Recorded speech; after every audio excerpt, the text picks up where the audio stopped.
Okay, Pancake Nation, welcome back. Hi, I'm CJ.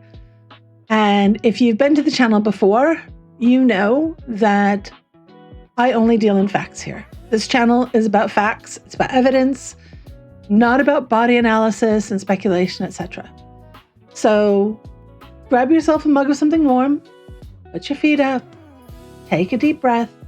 We're going to go through all the information that we have about this November 8th anniversary.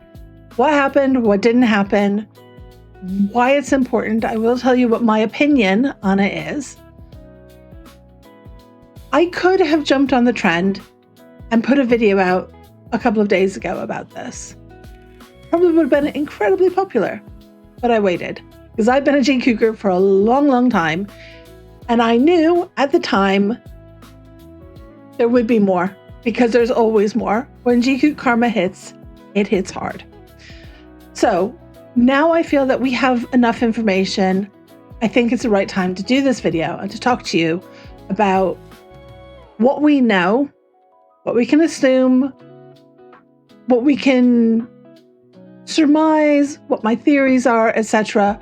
But we're going to go through it very, very clearly, and we're going to talk about fact versus fiction. And of course, that's important. So we saw it, 8th of November, potentially the 10-year anniversary of, the 10-year anniversary of November 8th, 2015. We were waiting for some special sign to mark the day, hoping for a social media post, whatever. The day came and went, and there were a lot of some baby JiKookers, maybe baby army, people new, who were crying about, oh my God, is everything okay? Have they broken up? Then this photo of Jungkook in Japan hits the internet and it all breaks loose, doesn't it? There were shippers from another fandom screaming at some horrible stuff, really, really nasty stuff, talking about how Jimin and Jungkook need to stop quote unquote queer baiting and just admit that they both have girlfriends. Now that's not just disrespectful and insulting to Jimin and Jungkook. That's derogatory and disrespectful and hateful to the entire LGBTQ plus community.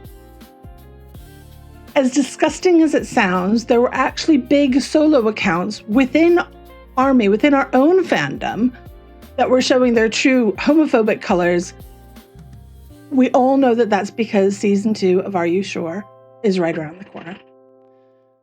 So from what we could see, Jungkook was in Tokyo, Jimin was in Seoul, new JiKookers were having meltdowns. But I want to put this all into perspective, okay? I'm coming at this from someone who has been married for a very, very long time. Someone who's worked alongside, had to work in a job alongside their person. Sometimes professional decisions need to be made. The travel, the long hours, it can all be incredibly difficult. But sometimes those are going to fall on some very personal and some very special days, and you have to suck it up and you have to deal with it. And these two, we're talking about Park Jimin and Jungkook, are the ultimate professional and personal power couple. We know this. We have 10 years of evidence. Let's not forget that. 10 years of evidence of their bond, of their story, of this beautiful relationship between the two of them. You can't invalidate 10 years in a matter of a day or 2 days or one event or two events. This is an important time, not just for these two members, but for the entire group. They're facing their most important comeback since their debut. I want everyone to just take a deep breath, calm down, and I want to show you why, personally, I believe that this separation, if it was indeed a separation, and we'll get to that, is a sign of their professionalism, not their distance as a couple. And we're going to back it up with some of the facts that we know. So, hope you've got a cup of tea, and let's get started with the timeline. Okay, we're going to start with Jungkook's trip to Japan. So, a photo of Jungkook at the Chrome Hearts boutique hit the internet on the 9th of November. While some people suspect that that photo might have been taken earlier, there is no proof of that. There's no proof at all that he wasn't in Seoul on the 8th. No proof. The photographer claims he accidentally caught Jungkook in the frame while he was photographing another client. How you accidentally catch one of the most famous faces in the world, different story. There are people who are concerned that it was problematic, that this person was following Jungkook. But we don't know. There are no other photographs that he's released, and certainly nothing with any sort of timestamp on it at all. Some fans claim that the photo is older, as in not from this time period at all, but again, there's no proof of that. So all we can say for sure is that this photo came on the 9th of November, and that's it. There is no verifiable timeline marker at all. We should probably mention here as well that Chrome Hearts as a brand is very heavily JiKook coded. It's a brand that both Jimin and Jungkook have a long history with the rings. There are well-known fan compilations documenting pieces that they have that have matched or been complementary to each other. So very, very, very JiKook coded brand. Right, now, moving on to the 10th. The 10th of November, Jimin's on Weverse, and he posts a picture of the moon. The caption, I've seen it translated as the moon is falling, or it looks like the moon is falling, but he references the moon. Hours later, and we know the time because the photographers were there, the press was there, Jungkook arrives at the airport back in Korea. He's back in Seoul. Fantastic. The next morning UK time, the next evening, Korea time, Jimin is back on Weverse again, and he posts a picture of the sun setting in Seoul. So the moon and the sun, two posts back to back, bookending Jungkook's arrival back in Seoul.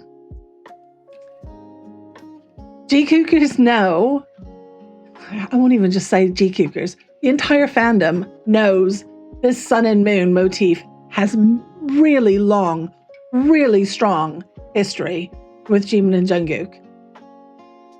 But what I want to point out here is not just about them as the sun and moon couple. The sun and moon imagery actually has a previous anniversary association to this same date. So we're going to go back to August of 2020. BTS have just finished filming Bon Voyage 3 in Malta. We get on the 1,000-day anniversary from November 8th, 2015, Jungkook posts a few different tweets, a video of Jimin, etc. One of them has 4 pictures. Sun, a moon, himself, and a 3-color cat, calico cat. And it's actually captioned, sun, moon, me, cat. So those symbols are deeply, deeply meaningful to Jimin and to Jungkook, so much so that Jimin's got moons down his back. Jungkook had sun and moons as part of his sleeve on his tattoos. Whether they're still there in that form, we don't necessarily know, because obviously he's been having all this cover-up work done by Policy C. But there is precedent, not just that they have used the sun and moon together before, but they have actually used it in conjunction with an anniversary marking the date of November 8th, 2015. So if this is such a special day, why were they potentially apart? There are reasons. So why, if November 8th, 2025 was their 10-year anniversary. Would they not be documentedly spending it together? The simple and very harsh reality is that their schedules are not their own. They are employees of HYBE, and they both have loads of contractual obligations to the brands they represent. We don't know, of course, for sure, why Jungkook was in Japan. What we do know is a fact is that Calvin Klein has been very heavily promoting Jungkook recently, particularly in conjunction with their flagship shop in Tokyo, which opened up earlier this year. They've talked about on all the different socials about how his face is on the video outside the store. So they haven't just been promoting Jungkook, they've been promoting him in conjunction with Japan and Tokyo. Why would Jimin need to stay in Seoul if Jungkook was going to Tokyo? I'll repeat that BTS is now facing their most important comeback since their debut. Not just for the 7 members individually, not just for BTS as a group, but for HYBE. There are so many things riding on this comeback. We know the amount of money already invested. We've heard rumors about the dozens of tour dates spanning the globe, like going to places potentially that they haven't visited in almost a decade, which is amazing. And goodness knows, I wish you all best of luck in the Hunger Games, because we're all going to struggle to get tickets on this one. So I can think of a million reasons why Jimin or any of the other members may have potentially had something scheduled and then had to cancel it and be in Seoul instead. Loads and loads and loads. And again, I'm just going to repeat, we still don't have proof, to the best of my knowledge, at the time of filming this, that Jungkook wasn't still in Seoul on the 8th of November. So we know that that date has special meaning for them, and we know that Tokyo has special meaning for them. Their first trip out of Korea, since they enlisted, they didn't even wait until they were fully discharged before they both went to Tokyo. This was at the end of May. They were both traveling from Gimpo. They staggered the departures a day apart. And because they were still technically enlisted, I can certainly think of a lot of reasons why they would try and keep things a little bit more subdued and stagger their departures, etc. But I want to mention, with Are You Sure 2 now confirmed, and we've got an episode list and we've got all this information about it, Japan is not on that. So all the people who were screaming back at that point in time, oh, well, they're just doing it because they're filming their travel show. They're not, because it's not part of the travel show. It's not part of the program list at all. So there's still even rumors that they enjoyed traveling so much that they went to New York together. Again, also not on the Are You Sure program list. We know they love to travel. We know Japan is special. So my theory, and yes, it is just a theory, is that they did actually plan to go together and that something happened and professionally it wasn't going to work out and Jimin had to stay behind. Just my theory. That's my gut reaction. I could be completely wrong. We could find out reasons later, but that's what I think, was that Jungkook was already slated to go, perhaps to fulfill something for Calvin Klein. And they made a very mature and a very professional call that Jungkook still went and Jimin had to stay home. Now, whether Jungkook left on the 8th, we don't know. I will remind you that Jimin once flew halfway around the world to be able to spend a single day with Jungkook for his birthday before he went off to do other things as well. So traveling long distances for short periods of time, or traveling at last minute in order to be able to block out just that little bit of time, even a little space of time with someone that is important to you on a date that's important to you, again, has precedent with JiKook. So that's all I've got at this point. We've gone through the timeline. I hope this little coffee break here, time together, helps put all the anniversary panic to bed. We laid out why a couple celebrating 10 years together, they don't need to be side by side every day to prove that they are still strong. Especially when they're navigating the biggest professional moments of their careers. You know, Jungkook's quiet Tokyo stop while Jimin was still in Seoul. If that's the case, if they were apart, that to me reads like mature choices, not distance. Was it a mutual choice? Was it coordinated? That's what Jimin seems to imply by bracketing that return to Seoul, Jungkook's return to Seoul, with the sun and the moon pictures, the moon and the sun pictures, the other way around, echoing this long-standing motif that they have shared for years. Both of them have used it.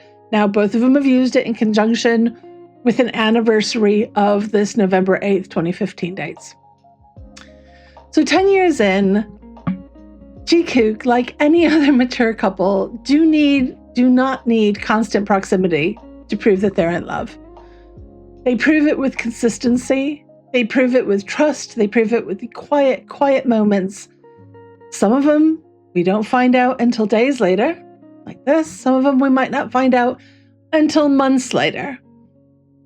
But just trust it, guys. Just trust it. It's been 10 years. JiKook karma. It will come back. I promise you it will come back. This time it's Tokyo. It's Chrome Hearts, which is a shared brand for them. It's a sun and moon pairing that just keeps turning up just at the right time. Just trust them, yeah? Okay, that's it for me. If you want more JiKook facts, give this video a like, and please remember to subscribe. Only about 50% of you watching are actually subscribed to the channel. It would really help if some of the rest of you could do that. That'd be fab. If you want to be part of a safe JiKook community, very inclusive, very mature, then come join the Patreon, patreon.com/CJMoon. Thank you so much for watching. I love you. I purple you. Sarange.